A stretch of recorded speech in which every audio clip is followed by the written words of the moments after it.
Welcome. Welcome, It's. welcome, folks. Wait a minute. I thought I was going to start today. We didn't talk about that. Well, that's what you said. I don't remember saying that. Well, why don't you start? Okay, we're just playing around because the name of our talk is Stop in the Name of Love. And so, how often do we find us in these, ourselves in relationship, in these places that feel uncomfortable, that feel like the other person was wrong, the other person wasn't listening, the other person didn't tell us, the other person didn't say it the right way, the way we heard it.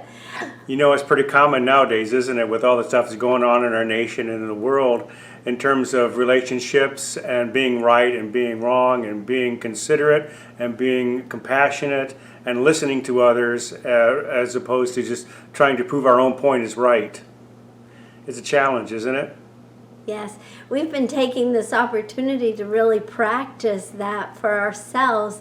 And there's a great quote by Lao Tzu. Do you have the patience to wait till your mud settles and the water's clear? Yes, we're finding, as I'm sure many of you are, that patience is a virtue and that patience is a necessary component of any and all healthy relationships. In fact, there's a song that says, "Stop in the name of love." And of course it goes on to say, "Until you break my heart." But of course what we know about that is that's about the other person. And that's a blame game. Stop in the name of love, to saying that those words to someone else means that we're blaming the other person for us not feeling our love, rather than taking responsibility for our own lives, for our own needs, for acquiring and feeling love. It's easy to get caught up in the chaos of everything that's going on around us and wanting to prove our point and validate our own feelings, and to have the patience to wait until everything settles down, until the air clears and the dust settles, until we can come back into the conversation again is very valuable. So would you rather be right or in love? That's something that we practice a lot. And when we start to get into a little disagreement, we will stop in the middle of it and we'll say, okay, would you rather be right or in love? And we both smile and move on from there. Yes, and that is an incredible phrase. I invite you to give that gift to someone that you're in relationship with the next time you find yourselves in a place of discomfort or disagreement. Because, I remember the first time that someone said those words to me, and it just stopped me right where I was. It stopped me in the name of love.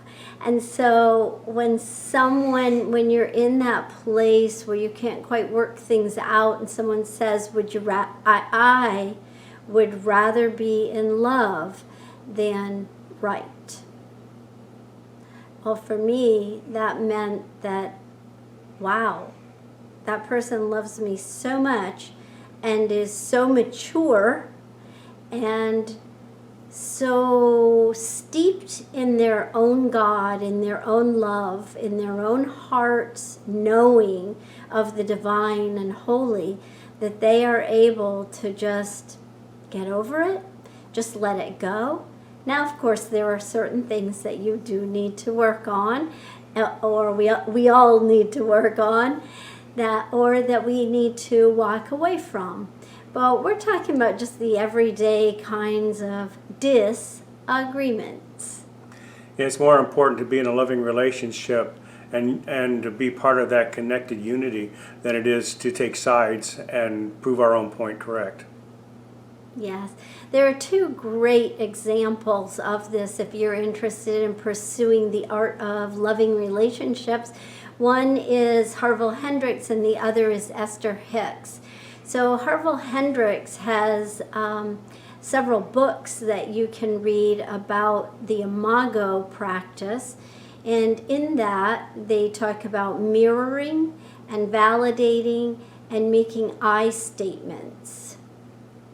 I statements are things about how I feel and I believe this and so on, and is not blaming the other person, but claiming in your own personal truth. Yes, it's very important to not blame someone else for something, but rather to state the way I feel.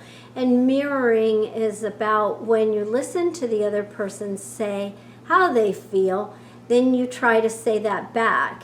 And sometimes you'll find that the other person will say, no, that's not what I said, but that's what you heard.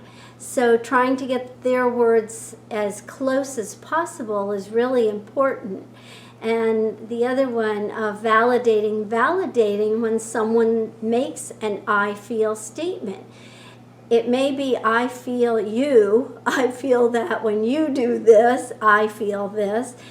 And so we have to get over ourselves. We have to realize that whatever someone else is feeling is not about us. And so we don't take that personally. Don Miguel Ruiz. And through that process of mirroring and validating, we both feel that we've been heard. And so we don't feel any need to raise our voices or stamp our feet or to be stronger about what we're saying, because when we mirror back and forth, we have been heard. And we honor both sides by listening and validating and asking, is there more? Yes, good question. And because the idea of asking someone if there's more that they need to say implies that you're in this, that you're willing to listen and to hear, and we all need to feel heard.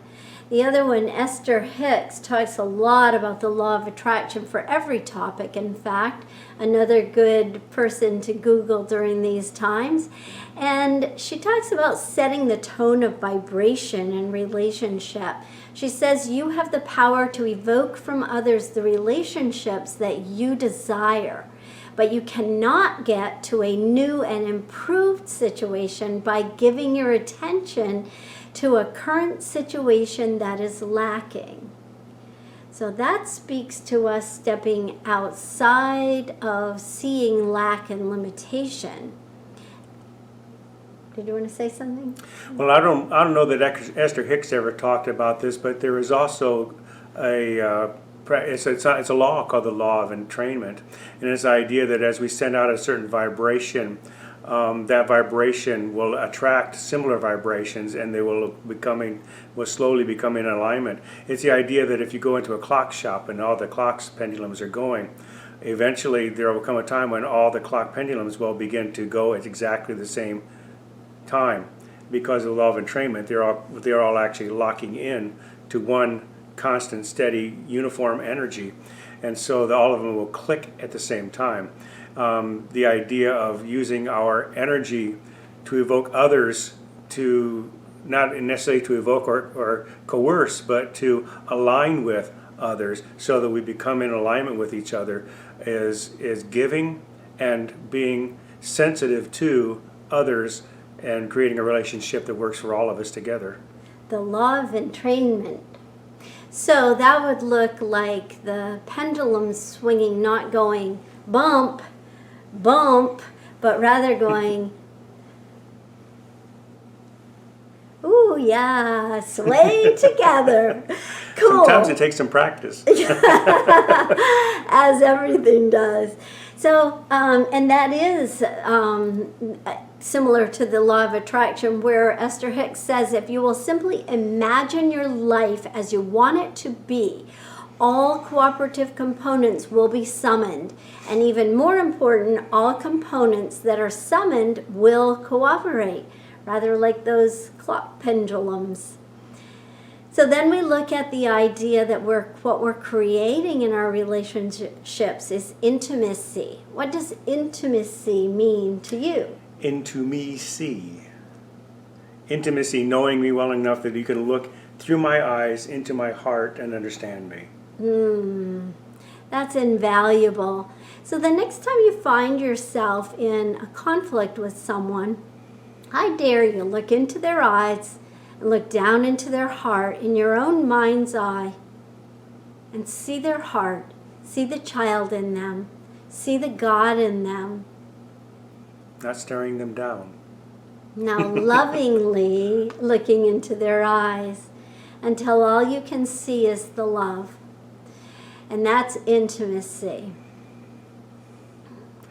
That creates a commitment of wholeness, a commitment to wholeness, a recognition that we are one energy. We're one universal energy, and we're all each an individualized part of that, but we're a part of the one energy. So we commit to that one energy, that one wholeness. And when we are connected in wholeness, there are no more parts. Like Wayne Dyer says, there are no sides on a round planet. Except for the ones that were perceived by the imagination of those who came before us, who thought the earth was flat. And so, why don't you conclude, since we didn't talk about a conclusion? Well, we started with Lao Tzu, and we're going to end with Lao Tzu. He says, if you don't change direction, you may end up where you're heading. So, stop in the name of love.